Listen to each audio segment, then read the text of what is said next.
In this tube, there's a piece of DNA that encodes the CRISPR protein. It may be small, but scientists say it's making a big impact on life in the lab. And on the quaint campus of Cold Spring Harbor Laboratory on Long Island, Dr. Jason Sheltzer hopes to find a treatment for cancer. CRISPR is a pair of molecular scissors that allows you to precisely change the DNA in a cell or an organism. CRISPR, short for clustered regularly interspaced short palindromic repeats, is a molecular tool that allows scientists to go in and modify specific cells. We can now use CRISPR to go in and make precise modifications in cancer cell genomes and then ask how that affects the cancer cell behavior. For the past 3 years, Sheltzer has been studying the cancer cell line. He hopes discoveries inside his lab will lead to clinical trials and ultimately improve treatment for cancer in the future. I think that it is a good time to be a scientist and it's a bad time to be a cancer cell. Researchers are also working to see if CRISPR can cure genetic illnesses such as cystic fibrosis and sickle cell anemia.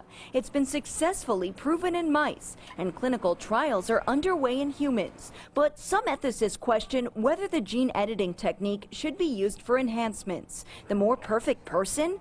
Bioethicist Dr. Sam Packer says there's not nearly enough information to fully know if it's safe. We don't know enough about gene editing, and if there's even a little risk to deal with something that's enhancing, just doesn't make an ethical balance. Now, while CRISPR is still being heralded as a groundbreaking medical breakthrough, there are some serious concerns about genetic editing potentially doing more harm than good. I think this is a bump in the road that makes you want to take a pause. In May, 2 studies published in Nature Medicine from 2 different teams of scientists reached the same conclusion. CRISPR-edited cells intended to treat disease may actually cause cancer. When the CRISPR goes into a cell and it's trying to alter a gene sequence, it might inadvertently, called off-target, go to this gene and alter it. That's what it did with P53, and P53 is a cancer-protecting gene. So while findings that link CRISPR to possibly cause cancer are a reminder that we still have time until we know its true impact,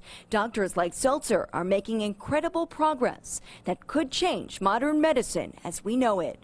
In Cold Spring Harbor, Long Island, Jody Goldberg, Fox 5 News.